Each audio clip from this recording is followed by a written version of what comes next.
Olá, meus amigos do Grupo Espírita Caminho da Luz, saudades, ainda nos utilizando aqui estamos desse recurso virtual, desse ambiente virtual, mas sempre muito honrado pelo convite de estar na convivência fraterna, com muita alegria que agradecemos essa oportunidade. Nós vamos bater um papo com uma temática que vem ao encontro da proposta do Espiritismo para a vida. Vamos entender melhor qual é essa proposta. E antes de iniciarmos, vamos ler uma página e fazer uma prece a fim de que nos harmonizemos melhor. Então vamos lá. A página que separamos aqui é do livro Palavras de Vida Eterna, do Espírito Emmanuel, pela psicografia de Francisco Cândido Xavier. Ela intitula-se Existimos. Começa com uma citação do Evangelho, como faz habitualmente o Emmanuel, que diz o seguinte: vim para que tenhais vida e vida em abundância. João, capítulo 10, versículo 10. Existimos. Existem todas as criaturas saídas do hálito criador. A pedra existe, a planta existe, o animal existe. Existem almas nos passos diversos da evolução. Em sentido espiritual, no entanto, viver é algo diferente de existir. A vida é a experiência digna da imortalidade. Há muita gente que se esfalfa, perdendo saúde e possibilidades em movimento vazio, quando não se mergulha nas tramas do mal, entretecendo reencarnações dolorosas. Há muita gente que destrói o próprio cérebro, escrevendo sem proveito, quando não expressa o pensamento para inspirar negação e crueldade, entrando em sofrimentos reparadores. Há muita gente que aniquila as horas, falando a esmo, quando não se utiliza do verbo para ferir e enlouquecer os semelhantes, adquirindo débitos escabrosos. Há muita gente que pede essa ou aquela concessão para frustrá-la em atividades sem sentido, quando não a maneja em prejuízo dos outros, criando lágrimas que empregará longo tempo para enxugar. Todos esses agentes da inutilidade e da delinquência existem como todos nós existimos. Observa, assim, o que fazes. O berço confere a existência, mas a vida é obra nossa. Emmanuel. Então vamos elevar o nosso pensamento ao alto, a fim de nos aconchegarmos melhor nos braços de Jesus, perceber a presença de amigos espirituais, os amigos espirituais tão amorosos, tão prestativos, tão vigilantes a nos intuir e a nos orientar. Que possamos estar com a nossa percepção em alerta a fim de ouvi-los. Que possamos estar atentos a fim de aproveitar as oportunidades que a vida nos oferece sem confundi-las com dor, com mágoas, com sofrimentos e aí com as consequentes e às vezes inevitáveis reclamações. Que possamos ser atingidos pelo olhar da doutrina espírita, pelos efeitos intelectuais da doutrina espírita, a fim de que, de posse desse intelecto, possamos transformá-los em ação. Possamos transformá-los em ação, a fim de que o equilíbrio intelectual e moral esteja em nós, e aí sim poderemos contribuir para um mundo melhor. Que assim seja, graças a Deus. Bem, gente, então vamos bater um papo aqui, vamos ter uma conversinha aqui, justamente sobre essas questões que nós estamos vivendo aí, né? Estamos vivendo um momento diferente. Eu não quero ser escandaloso, estamos vivendo um momento difícil, um momento complicado. Eu admito que são tempos esquisitos. Eu sempre que converso aí com os amigos e escuto as queixas, porque isso está mais caro, porque agora está mais difícil, porque agora está pior, eu sinceramente não lembro de ser fácil. Não lembro nunca de ter sido fácil, até por conta de um planeta de provas e expiações. Talvez agora nós estejamos tendo uma dimensão mais geral, devido ao avanço da tecnologia e, consequentemente, a possibilidade de nos comunicarmos e abrangermos mais pessoas, não só no nosso entorno, bem como no mundo. A tecnologia, a internet, as redes sociais vieram nos dar uma dimensão do mundo que há pouco tempo atrás nós não tínhamos. Ou quando tínhamos, chegava já como notícia velha e às vezes já superada e resolvida. Então talvez exista uma pressão maior por conta disso. Mas não devemos nos desesperar. E é sobre isso que eu queria bater um papo. Por quê? Porque essas pressões nos levam, às vezes, a nos atirarmos em caminhos igualmente esquisitos. Em caminhos que levam-nos a colocarmos numa posição de temor, e aí, uma vez temendo, a gente fica mais agressivo, mais violento, e tendemos a pensar com mais dificuldade. Então, a doutrina espírita é uma proposta, a doutrina espírita é uma ideia revelada pelos espíritos, e aí quero eu aqui tirar já um certo grau de mistificação que essa palavra revelado, revelação, traz, né? Quando você fala assim, o espiritismo foi revelado, então parece ser uma coisa mística, né? E Allan Kardec vai esclarecer lá na Gênese, capítulo importantíssimo, leitura obrigatória, ele vai falar do caráter da revelação espírita, onde ele justamente vai abordar essa questão do que é uma revelação. O que é revelar? Revelar é tornar público, tornar conhecido o que estava oculto.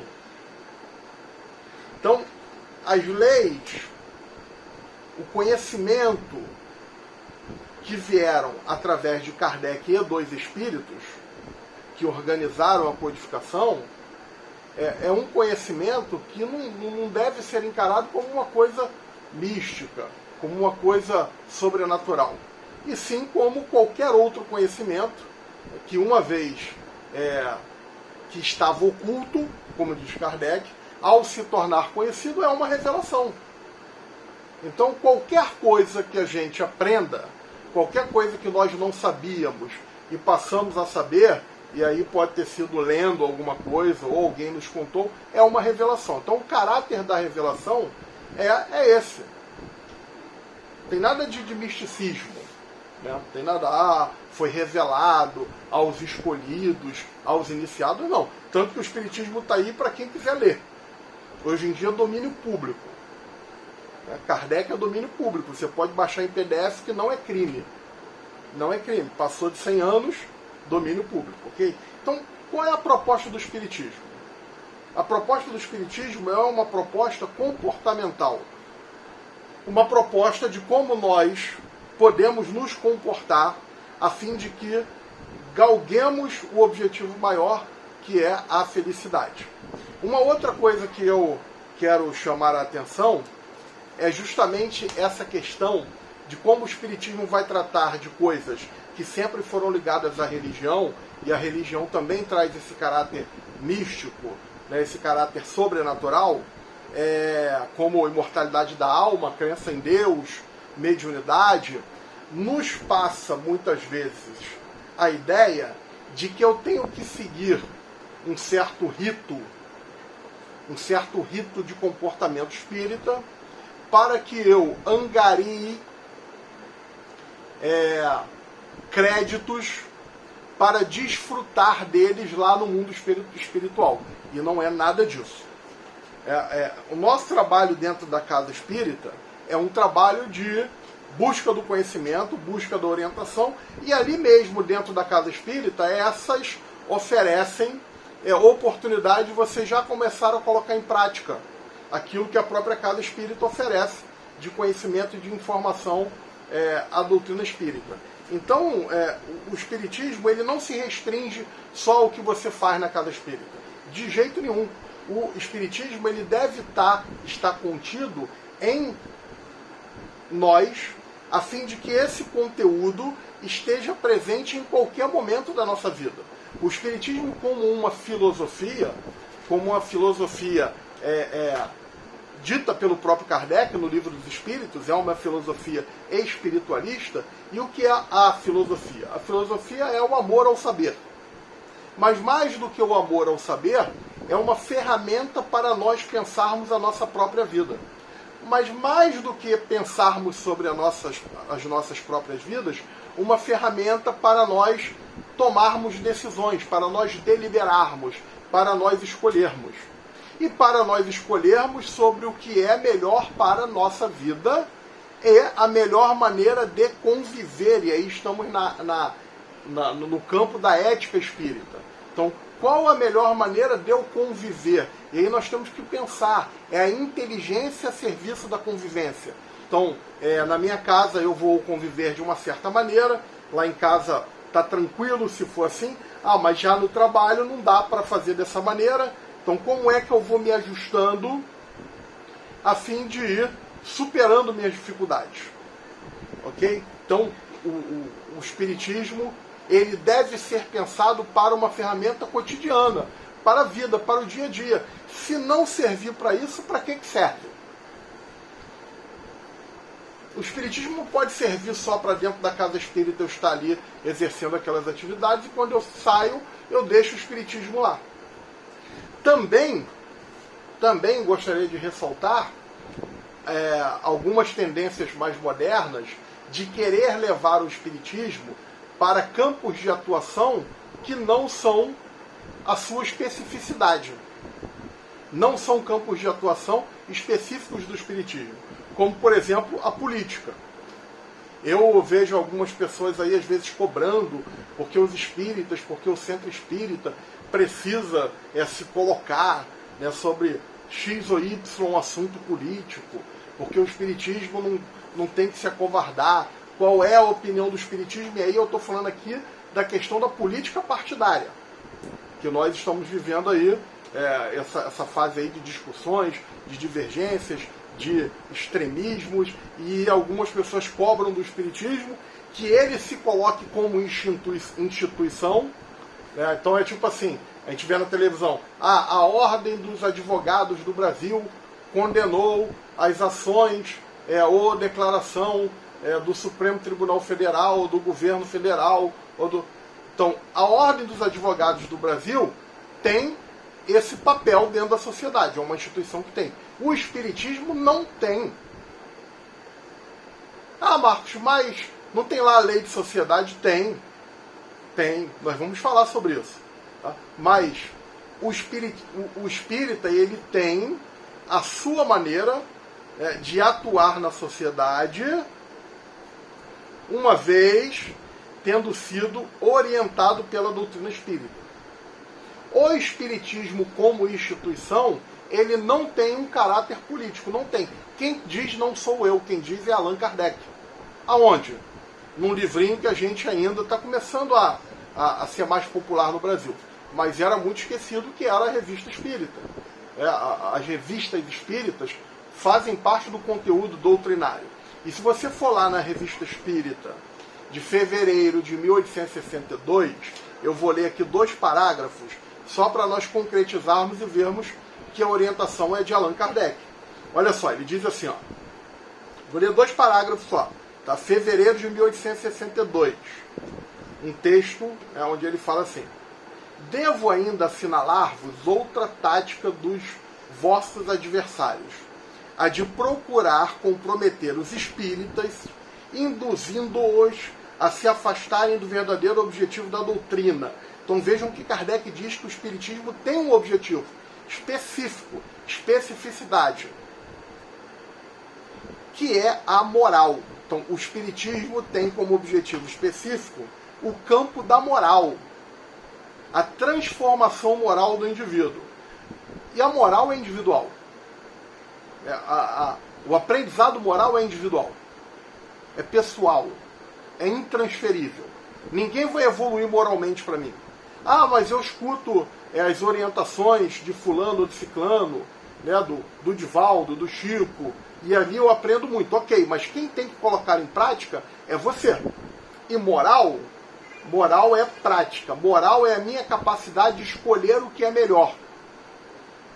Então toda vez que eu escolho de maneira livre, não é assim, eu não vou comer chocolate aqui nesse mercado porque tem uma câmera ali me filmando. Eu não vou ultrapassar o limite de velocidade nessa estrada porque tem radar. Isso não é moral. Agora, se não tiver o radar, se não tiver a câmera, ninguém está te vigiando, é você que escolhe, não vai ter nenhuma represária, ninguém vai te punir, é você que escolhe. Você come o chocolate escondido no mercado, você avança da velocidade maior do que aquela estrada comporta. A escolha é moral, a escolha é individual. Então ele vai dizer aqui que, induzindo-se a se afastarem do verdadeiro objetivo da doutrina, que é a moral, para abordarem questões que não são de sua alçada e que, a justo título, poderiam despertar suscetibilidades e desconfianças. Kardec parecia até um grande médium, né, que previa o futuro. Não é. Kardec não era médium. Mas veja só o que ele está chamando a atenção lá em 1862. Que o Espiritismo abordar conteúdos que não fazem parte da sua especificidade. Não é trabalho do Espiritismo se meter com certas questões. O Espiritismo não estuda isso. Não é a especialidade dele. O Espiritismo tem como especialidade as relações, as leis, as relações entre o mundo material e o mundo espiritual. Mas abordando questões que não são de sua alçada e que, a justo título, poderiam despertar suscetibilidade e desconfiança. O que a gente está vendo hoje, graças a Deus, me parece que não é maioria, mas dentro do movimento espírita? Uma guerrinha, né? E as pessoas exatamente fazem o quê? Se sentem milindrados, é o que ele fala da questão da suscetibilidade, né? Se sentem desconfiados. Ontem mesmo um companheiro falou, mas Marcos Jordão, você não acha que alguns espíritas se colocando de X ou tal maneira, isso não é um absurdo? Então vejam só, questões que não é da especialidade do espiritismo. E aí eu perguntei para ele, depende. Você está falando em relação à doutrina espírita? Ele falou, Eu falei, não sei, eu preciso analisar melhor, porque o espiritismo não tem um conhecimento para avaliar a sua questão. O espiritismo não vem para resolver tudo. O espiritismo não resolve tudo, gente. Não resolve tudo. O espiritismo tem, como ciência estipulada por Allan Kardec, ele tem o seu campo de atuação. É a ciência que estuda o homem, sua origem, a sua natureza e as relações entre o mundo material e o mundo espiritual. Mas vou ler o segundo parágrafo agora. Vejam só. Não vos deixeis cair também nesse laço. Ou seja, não se deixe cair nessa armadilha. Discussões que são inócuas dentro do movimento espírita, dentro do contexto espírita. Inócuas. É uma armadilha isso, Kardec está dizendo. Em vossas reuniões, afastai cuidadosamente tudo quando se refere à política e a questões irritantes. Não leva esse assunto para dentro do centro, que você só vai tumultuar. Isso não é uma abordagem espírita. Vejam bem, eu não estou dizendo que a política não é algo que nós devemos nos preocupar. Não é isso que eu estou dizendo.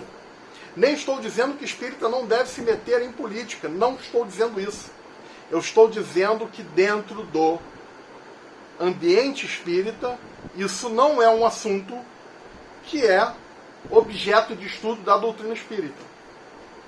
Seria como você levar essa discussão para dentro de uma aula de matemática. Você vai lá, porque a matemática precisa se colocar politicamente. Não, a matemática não tem nem condições para fazer isso. Talvez a história, a sociologia, tem contribuições, mas notem que Kardec diz que o espiritismo não. Né? Não.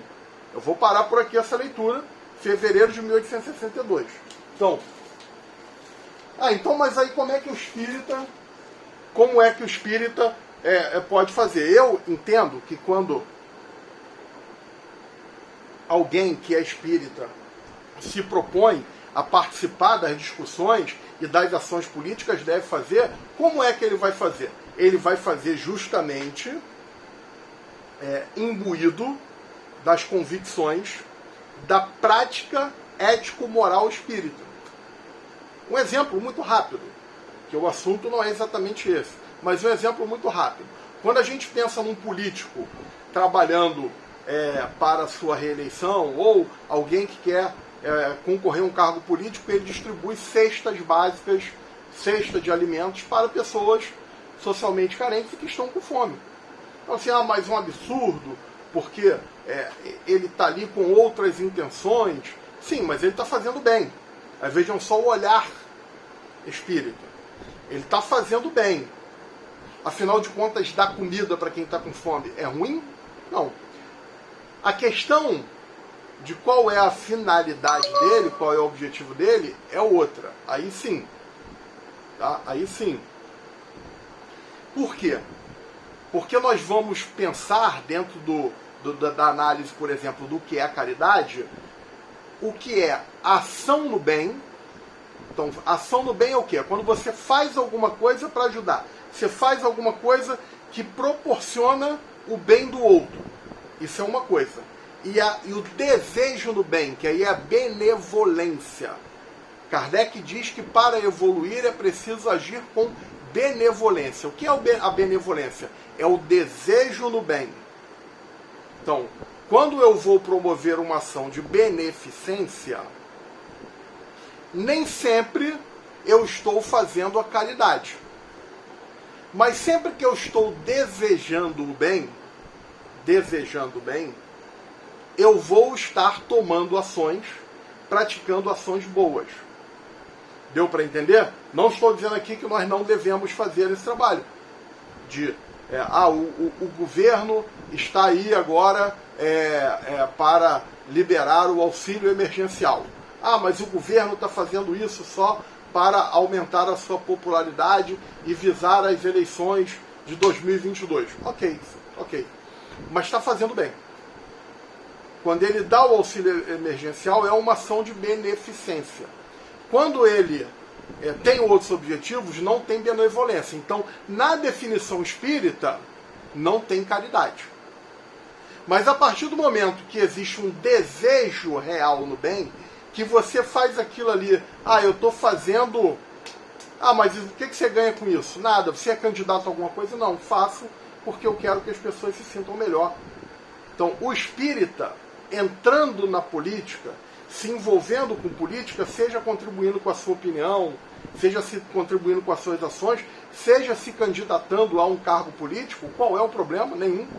Ele vai imbuído desses conceitos. Ele vai imbuído do desejo no bem que leva o trabalho no bem. E notem bem, não estou dizendo que quem se perceber fazendo o trabalho no bem, que percebe que não está desejando, que tem outros objetivos, que deva parar. Não. Porque normalmente primeiro a gente começa o trabalho, por isso que as casas espíritas promovem esses trabalhos, e a partir do momento que a gente vai se envolvendo, vai começando a dar aquela cosquinha, a gente vai se envolvendo com as pessoas, vai escutando as histórias, vai se identificando, e aí nasce o desejo no bem. Então, é só um exemplo, né, dos conceitos que nós podemos beber na doutrina espírita, para aí sim chegar lá com uma mentalidade, para que essa mentalidade possa contribuir com uma sociedade mais justa. Não dá para o espiritismo chegar lá porque a Federação Espírita Brasileira é imbuída na crença da imortalidade da alma, né, condena o aborto. E aí a Federação Espírita Brasileira vai lá forçar a barra, né, criar maiores constrangimentos do que já é com relação a esse tema. Não cabe à Federação Espírita. Agora, qual é a postura de uma pessoa que é espírita, que tem lá bem claro no Livro dos Espíritos que o aborto é um crime contra as leis naturais, e ele diz que quem cometer esse crime vai colher as consequências. Veja bem, gente, o Espiritismo não dá carteirinha de fiscal da vida alheia para ninguém. O Espiritismo, ele diz as consequências. Ele não proíbe. A espírita é proibido de fazer aborto. Não tem isso. Vai dizer o seguinte, olha, se fizer aborto é uma lei natural, aí você tem todo um arcabouço doutrinário em volta, questão da reencarnação, né, das experiências de vidas passadas, uma série de coisas, né, que vai estruturar o pensamento espírita a respeito do aborto e que vai fazer com que as pessoas espíritas se comportem não favoráveis ao aborto, mas não vai jogar verdade na cara de ninguém, não vai brigar, até porque Kardec diz que se você vai tentar falar de espiritismo com alguém, antes você deve se certificar que essa pessoa acredita na imortalidade da alma. Ela acredita que ela é um espírito. Porque se ela não acredita, diz Kardec, não perca seu tempo. Vai ficar discutindo à toa. Uma discussão inócua, vira bate-boca e essas coisas horrorosas aí que nós vemos alguns amigos falando, quem fez isso pode me excluir do seu perfil. E depois o cara, na semana seguinte, está lá no atendimento fraterno, né, dizendo para todo mundo que tem que perdoar. Então, essa é a incoerência. O espírita, ele não diz para o que os outros têm que fazer. Ele não se impõe. Ele se comporta de tal maneira que esse comportamento vai somar do contexto social. É isso que eu estou dizendo. Não estou dizendo que a política é importantíssima. Nós devemos sim ter as nossas opiniões.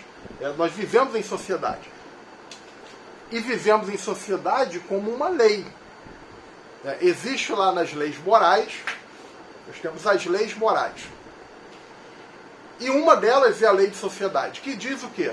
Que viver em sociedade é uma lei. O que é viver em sociedade é uma lei? Nós temos que viver em sociedade. É uma condição para o nosso crescimento, para a nossa evolução, vivermos juntos, vivermos em grupo. E vamos pensar no seguinte, o que são essas leis? O que são essas leis? O que é uma lei? Uma lei, pensando do ponto de vista jurídico, ela tem o objetivo de resolver conflitos, de apaziguar conflitos sociais. Você pega lá aquele caso nos Estados Unidos, onde estão ali brigando, né, pessoas de pensamentos diferentes, são dois extremos. Né? Pessoas com pensamento da chamada esquerda, pessoas com pensamento da chamada direita. Aí os caras brigaram, primeiro movimento, brigaram lá por conta daquele evento horroroso, onde uma pessoa foi morta de maneira covarde, cruel, foi filmado. O George Floyd estava algemado, desnecessário, ok. Então, por conta daquilo ali, houve todo um movimento de quê? De protestos, na maioria pacíficos, mas que excessos foram cometidos. Quebra-quebra, incendiária a delegacia. Então, formou um problema social. E aí você tem do outro lado também os extremistas, do outro lado, que se intitulam da chamada direita, que foram lá e invadiram o Congresso americano, e aí criou um conflito social. Como é que se resolve um conflito social? Com a lei. Então as nossas leis jurídicas, elas foram feitas para resolver conflitos sociais. É isso que é. E só que elas não são perfeitas, porque a visão social, ela amadurece com o passar do tempo. Ela se modifica. Uma lei no passado, se a gente pensar em pouco mais de um século, era legal.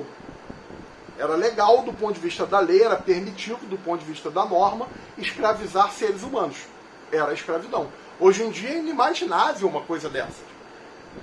você se choca, né? Há pouco tempo aí nós tivemos a notícia de um garotinho que vivia preso dentro de uma... Passou na televisão, vivia preso dentro de um tonel lá de ferro. O pai alegou que era para poder educar... A gente se escandaliza hoje com isso. Isso é um escândalo. Como assim uma criança? A minha esposa estava falando do caso de uma senhora que vivia em condição análoga à escravidão, trabalhando lá para uma pessoa trancada. O cômodo que ela ficava não tinha energia elétrica, e você fala, meu Deus, como é que tem gente desse tipo ainda no mundo? Eu estou dizendo que o negócio da regeneração, né, da humanidade está demorando. Essa galera já era... Que aí, tá entendendo? Esse tipo de pensamento ele já começa a escandalizar muito. No passado, não. No passado, você tinha escravos, era teu, você tratava igual o teu cachorrinho. Isso quando era uma ama de leite, né, uma mucama. Quando era um escravo que trabalhava mesmo no serviço, na lavoura, na agricultura, era tratado como bicho selvagem. Isso era a coisa mais normal do mundo. Podia. Inclusive, muitos casos de escravos que foram alforriados e que tiveram outros escravos. Mas vejam que o pensamento mudou, e quando o pensamento muda, a lei vai se adequando. Agora, as leis de Deus não. As leis de Deus, elas são imutáveis. E quando nós falamos de lei, nós vamos falar de duas classes de lei. Quando eu falo de lei natural, as leis de Deus. Você tem as leis que regem a matéria, as leis da física, gravidade, lei de afinidade da química. Então você tem as leis naturais. Dois corpos não ocupam ao mesmo tempo o mesmo lugar no espaço. Não adianta que não vai ocupar. Você tem uma série de leis que regem a matéria, que regem o mundo físico. E você tem as leis que regem o campo da subjetividade, o campo do espiritual, o campo do metafísico. Uns regem a lei da física, outro campo do metafísico. E aí Kardec elenca, na terceira parte do Livro dos Espíritos, 10 leis que ele vai intitular leis morais, que são leis que estão nesse mundo subjetivo, que são leis que regem o ambiente espiritual. Então note bem, quando a gente fala assim, é uma lei moral, significa dizer o quê? Que uma lei é algo que quando você transgride, gera consequências para você. Quando você transgride a lei da gravidade, que na verdade você não consegue transgredir, você não consegue enganar a lei vai te cobrar. Então você vai querer desafiar a lei da gravidade e pula de um prédio de 10 andares, desencarna. Não aguenta, pancada, desencarna. Ele conseguiu burlar a lei? Não, pelo contrário, ele cumpriu a lei. Porque a lei diz que corpos com massa são atraídos para o chão, para o núcleo. A mesma coisa são as leis morais. Toda vez que eu desobedeço uma lei moral, eu gero uma consequência. Assim como ao cumprir a lei, eu também gero uma consequência. Será uma consequência ruim para mim, à medida que eu desobedeço, e boa à medida que eu cumpro essa lei. Eu tenho um amigo que veio conversar assim, e na verdade ele me mandou um vídeo do YouTube, onde lá a pessoa que falava discutia ou expunha aquelas ideias do pensamento materialista, muito ligada ao Marx, ao Karl Marx, que a família é uma criação cultural. Esse é o pensamento materialista. E aí o vídeo dizia assim que quando as pessoas, antigamente, nos homens das cavernas, nós não tínhamos família. Então as fêmeas, seres humanos, copulavam ali com os machos que estavam ali num grupo, às vezes um grupo de nômade, porque antes nem juntos viviam, só passam a compor comunidades a partir do advento da agricultura. E aí, ao ter relações sexuais ali com qualquer um, quando o filho nascia, não sabia quem era o pai. Sabia quem era a mãe, porque nasceu daquela mãe, mas não sabia quem era o pai.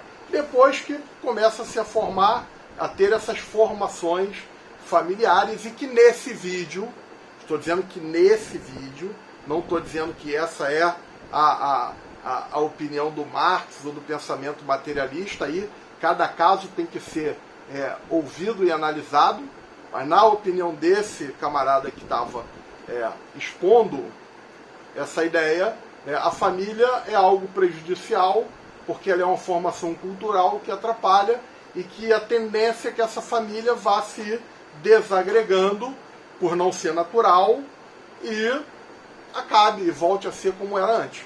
E esse amigo falou, mas você não se preocupa com isso? Você não acha que nós deveríamos ser mais atuantes em combater essas ideias? Olha, eu acho que quando a gente tem a oportunidade de conversar, de abrir canais de diálogos, de escutar e de falar, porque diz lá no Antigo Testamento que há tempo para falar e há tempo para ouvir. O meu tempo de falar é o tempo do outro ouvir. Se eu tentar falar num momento que ele não quer ouvir, eu vou estar jogando pérola aos porcos. Idem. Se ele tentar falar no momento que eu não quero ouvir, não vai ter diálogo. Então, sempre é importante nós trocarmos essa ideia, pensando numa convivência social.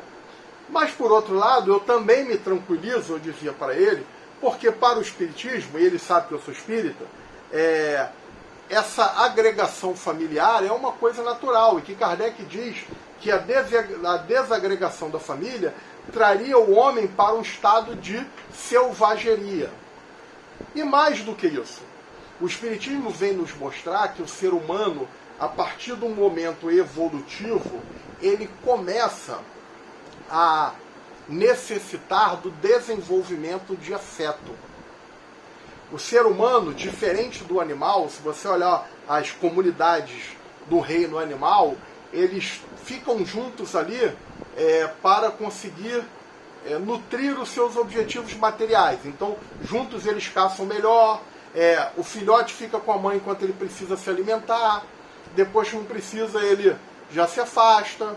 O ser humano não. O ser humano tem uma necessidade de se relacionar, da convivência com o outro para se construir. Isso é uma lei. Isso é uma lei. Pode falar, pode chorar, pode dizer que não é assim, pode dizer que eu não acredito nisso, e como eu não acredito eu vou viver da maneira que melhor me apraz. Não tem problema. Não tem problema do ponto de vista de dizer que você estará derrogando a lei. É igual a reencarnar. Eu não acredito em reencarnação. Vai reencarnar do mesmo jeito. Não está escrito que precisa acreditar para reencarnar. Então, existe uma necessidade no ser humano de desenvolver afeto, de desenvolver amor, de se acertar com seus pares.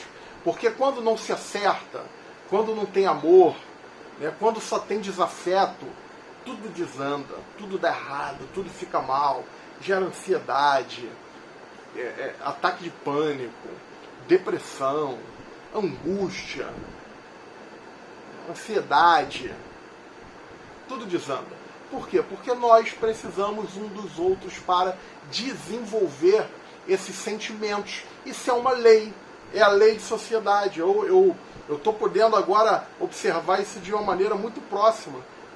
Eu fui pai há pouco tempo, no início da pandemia, minha filha nasceu em março, está com 10 meses, e como ela precisa, como ela digamos assim, como ela é carente, como ela necessita de estar sendo alimentada o tempo inteiro, ela chora, e aí você vê que o choro dela não tem nada demais, é porque ela quer que você abrace, ela quer que você mime ela quer que você coloque a chupeta lá, que você fique paparicando, e na hora de dormir ela quer que segure na mão.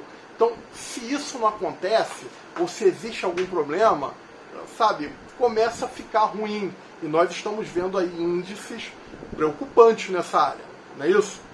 Suicídio, depressão. Depressão, agora no ano de 2021, segundo a Organização Mundial de Saúde, será a doença que mais vai incapacitar para o trabalho.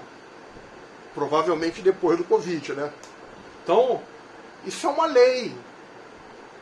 Uma lei. A gente precisa se entender. A gente precisa se harmonizar. E quando Kardec vai falar desse negócio de lei, vejam só, antes de falar de lei, ele vai falar do que é a lei, né? Então, caracteres da lei natural. no capítulo 1 da terceira parte. O que se deve entender por lei natural? Olha só. Olha só a genialidade desse nosso amigo chamado Allan Kardec. Né? O cara sabe perguntar e organizar muito bem, e a resposta dos espíritos igualmente geniais. Né? Ó, o que se deve entender por lei natural? A lei natural, que a gente está falando até agora. A lei natural é a lei de Deus, criada por Deus. É a única verdadeira para a felicidade do homem. Então, olha só, o que o Espiritismo diz? Que a lei natural é a lei de Deus e é a única verdadeira, porque a gente cria outras a gente tenta criar atalhos, né? A gente tenta criar justificativas para as nossas incúrias. Mudar dá muito mais trabalho, né? Já pensou se a gente está com um problema muito sério e a gente descobre que agora aquele problema que eu criei, não, aquilo ali agora que é o certo, que é mais ou menos o que a gente vem vendo aí, né?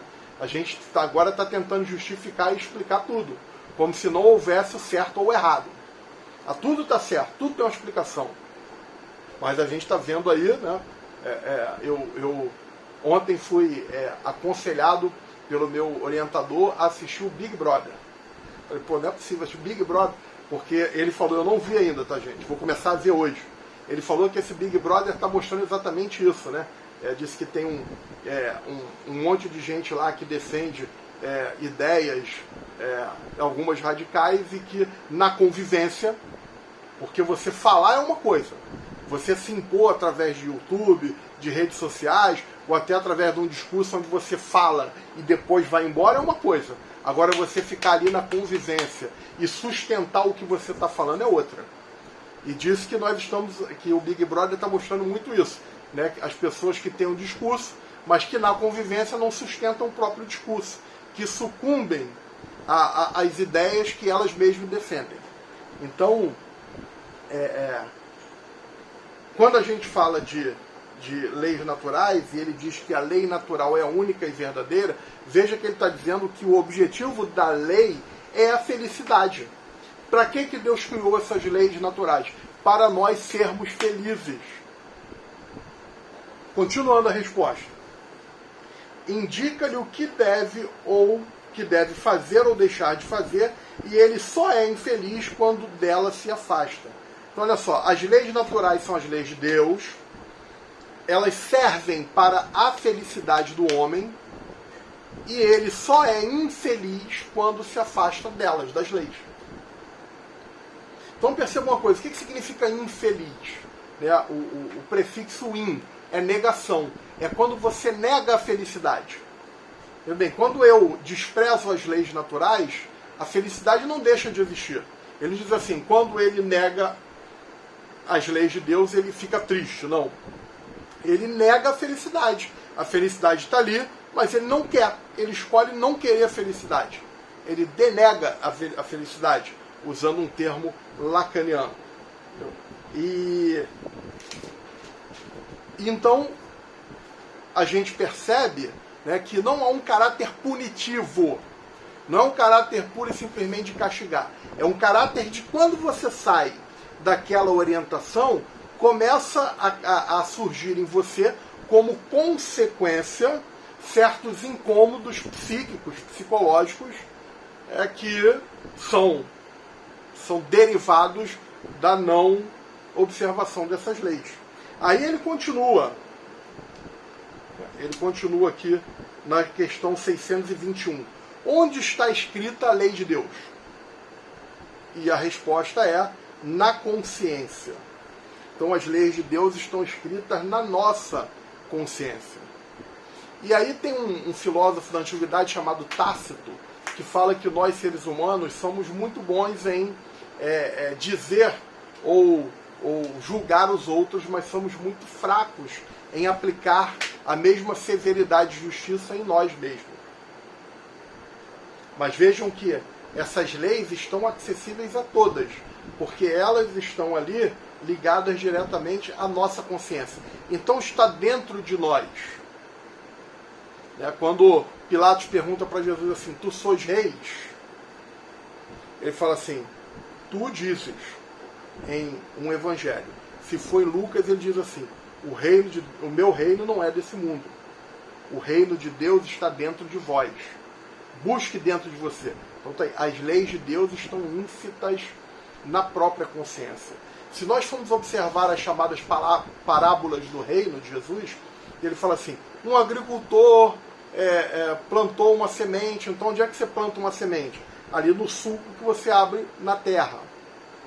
O pescador jogou a rede aonde? O reino dos céus é como um pescador que joga a rede aonde? Na intimidade do mar, no fundo do mar. Uma pessoa preparava o pão e colocou o fermento. Colocou o fermento aonde? Ali dentro da massa, e o fermento cresce de dentro para fora. Então vejam que Jesus chama o tempo inteiro atenção para nós entendermos que nós precisamos crescer de dentro para fora. Por quê? Porque as leis de Deus já estão dentro de nós, já estão íncitos na nossa consciência. E aí, continuando exatamente nessa questão e recorrendo lá a Santo Agostinho, que Kardec recorre, né, que ele pergunta assim, qual é a maneira mais prática e eficaz, essa é a questão 919, qual é a maneira mais prática e eficaz de vencermos as nossas más inclinações e sermos felizes? Essa que pergunta, eu não vou adjetivar por região, né?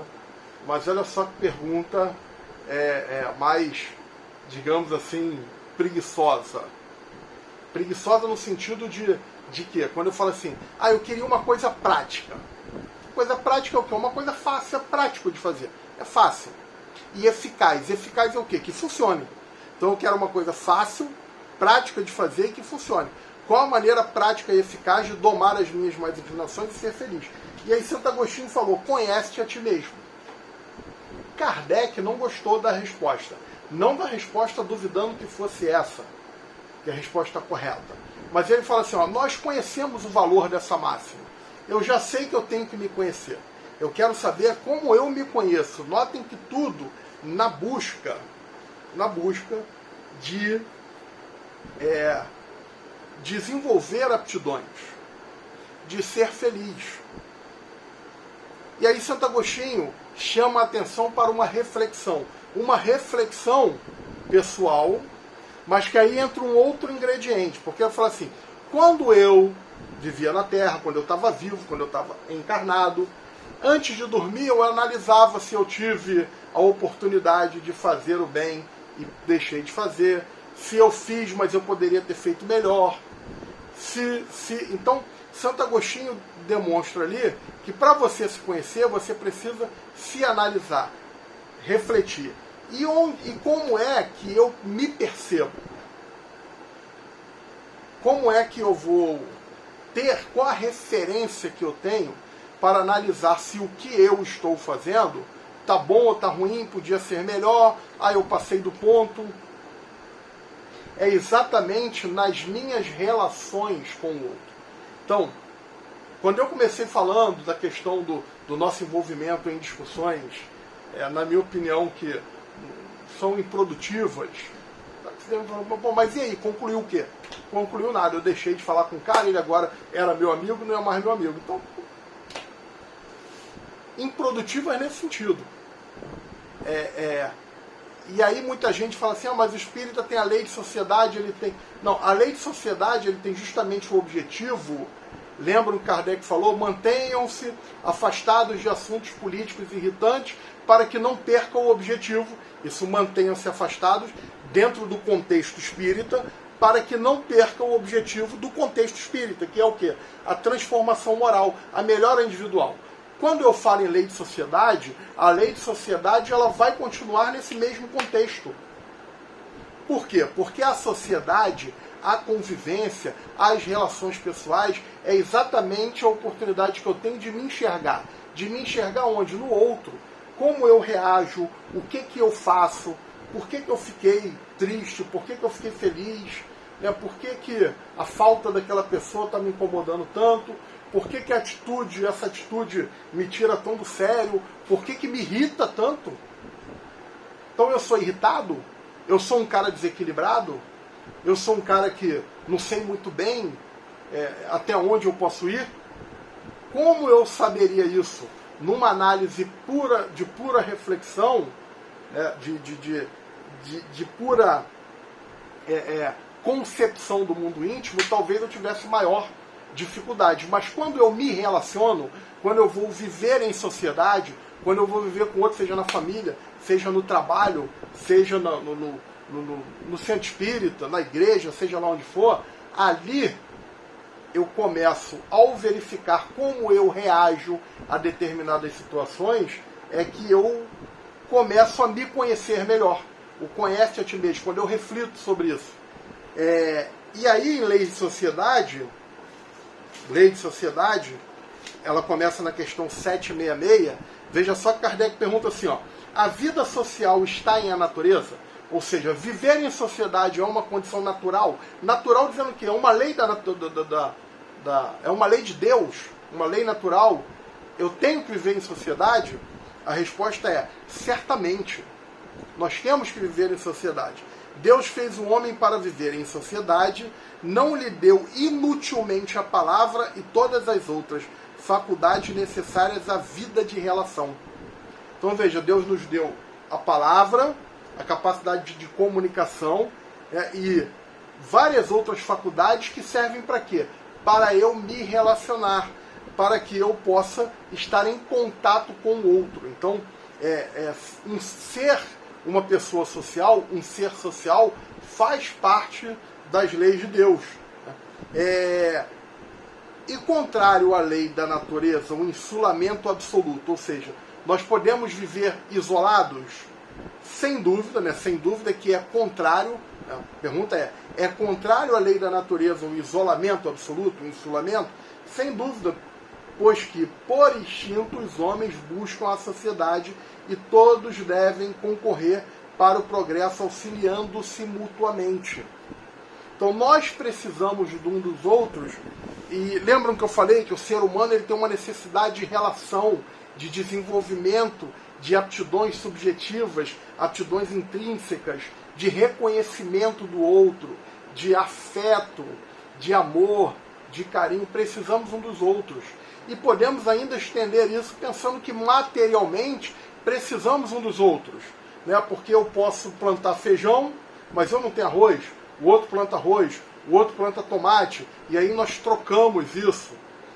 Um é especialista em determinada área, mas naquela área que ele é especialista, ele precisa de um outro conhecimento auxiliar para poder construir um terceiro. E a sociedade, ela nos auxilia, ela é como se fosse essa ferramenta, esse instrumento que Deus coloca para a nossa evolução pessoal. Então notem bem o que eu estou querendo dizer aqui. Eu estou querendo dizer que a vida social, o espírita no dia a dia, a proposta do espiritismo para a vida, é uma proposta de que nós precisamos estar inseridos nos contextos sociais, mas sempre analisando essa relação do meu desenvolvimento pessoal em relação àquele grupo que eu estou vivendo. Aonde eu estou contribuindo, aonde eu estou atrapalhando. E quando eu estou atrapalhando é porque eu estou ficando para trás. Toda vez que eu contribuo com algo novo, toda vez que eu contribuo com alguma coisa que não está ali presente naquela situação e que eu levo para ajudar, significa que eu aprendi alguma outra coisa, que eu olhei por uma outra perspectiva. Toda vez que algo me incomoda na sociedade e eu paro para pensar, me coloco, não é que eu tenho que concordar com a opinião do outro, mas espera aí, deixa eu entender por que ele pensa assim. Eu tenho amigos aí, seja da direita, seja da esquerda, que são pessoas boas e que têm umas ideias que eu acho esquisita, às vezes acho absurda. E eu, peraí, mas esse cara é meu amigo, esse cara é um cara que eu sei que é uma pessoa de bem. Vamos entender por que você pensa assim. O cara, por exemplo, é a favor do aborto. Por que você é a favor do aborto e eu não sou?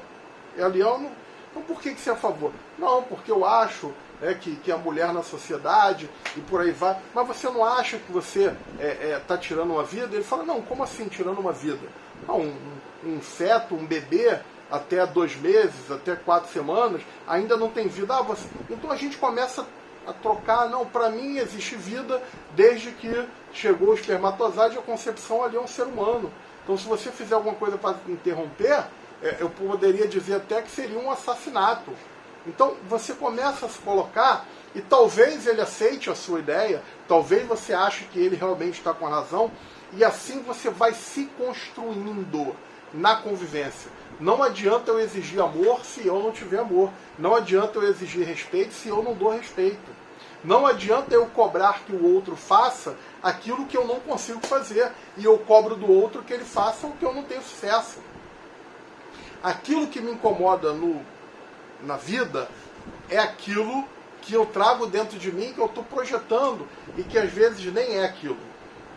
Às vezes nem é exatamente aquilo que nós achamos que era. As convivências são muito singulares. Se nós pensarmos, por exemplo, como nós tratamos tão bem os estranhos, tratamos os estranhos de uma maneira muito gentil, muito cordial. Às vezes a pessoa é chata e a gente tem uma paciência, trata bem, chega em casa com os nossos amores, com as pessoas que estão ali no dia a dia, que nós dependemos deles. A gente é mal educado, a gente trata mal, de mau humor, não estou com saco, eu estou irritado. Por que isso? Porque em casa eu me mostro da maneira mais natural que eu sou. Então vejam bem, quanto mais natural eu me deixo ser, mais eu me mostro. Com o estranho, eu estou maquiando, eu estou mudando aquela história da transformação do vinho em água, né? Que Jesus, depois que transforma, ele diz que nós deveríamos nos oferecer aquilo que nós temos de melhor em nós, ou seja, nos mostrar como nós somos. Então, nas nossas convivências, né, nas relações familiares, eu citei aqui o BBB, né, e como eu disse e repito, não vi, mas disso está acontecendo isso, na convivência, quando você se permite ser você mesmo, aí como é que você começa a observar como é que você ainda tem dificuldades, e como é que você ainda tem coisas a aprender, coisas a progredir, coisas a evoluir. Então o espírita na vida, o espírita em sociedade deve viver a vida ao máximo, a fim de procurar desenvolver as suas aptidões intrínsecas e contribuir com uma sociedade melhor à medida que ele melhora. À medida que ele vai colocando seus grãozinhos ali naquele monte de areia e vai fazendo com que o monte de areia cresça e melhore. Esse é o papel do espírita na sociedade. Institucionalmente, não sei se é bem o caminho do espiritismo. Deixo aberto para discussões, né? Isso aqui não é, uma afirmação, mas sim uma reflexão.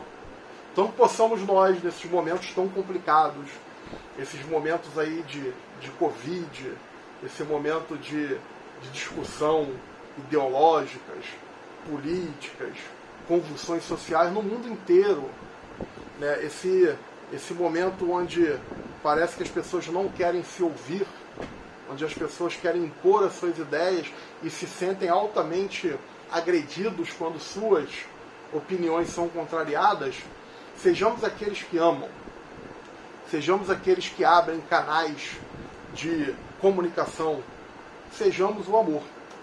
Dizia Mahatma Gandhi que não há um caminho para a paz é o caminho. Que sejamos nós aqueles que, mais do que ser pacifistas, porque Jesus dizia que bem-aventurados os pacíficos, porque eles possuirão a terra, mas ele diz mais, ele diz que bem-aventurados os que promovem a paz, porque serão reconhecidos como filhos de Deus. Então sejamos nós reconhecidos como filhos de Deus, vamos promover a paz, vamos abrir canais de interlocuções entre dois extremos e verificar que às vezes queremos a mesma coisa, mas não estamos encontrando o caminho certo. Pensemos em Jesus. Deixemos Jesus penetrar a acústica das nossas almas e poderemos escutá-lo vinde a mim todos vós que estáis sobrecarregados, que estáis aflitos, e tomai de mim o meu jugo e o meu fardo, leve é o meu fardo, suave é o meu jugo. Então, elevando o pensamento a Jesus nesse momento, através dele, oremos a Deus, nosso Pai de infinita misericórdia. Paz, precisamos, mais do que nunca, além de sermos imunizados desse vírus que tanto assola a nossa sociedade, mais do que dessa imunidade, precisamos sermos imunizados do vírus da violência, da agressividade, do egoísmo, do orgulho. E só conseguiremos essa imunização a partir do momento que mergulharmos para dentro de nós e encontrarmos lá dentro aquela voz que ecoa ainda do alto de um monte, vinde a mim. Graças a Deus. Muito obrigado, meus amigos, mais uma vez a oportunidade de conversarmos e que possamos aí o mais breve possível, mais especificamente os meus amigos lá do GECAL, que possamos o mais breve possível estarmos juntos presencialmente. Afinal de contas, somos almas, e a alma é o espírito encarnado. Precisamos nos relacionar como almas. Está perto, já estamos na reta final. Um pouco mais de paciência e nós vamos começar a contar isso como uma grande aventura que nós tivemos na nossa vida, mas que ficou para trás. Que assim seja, graças a Deus.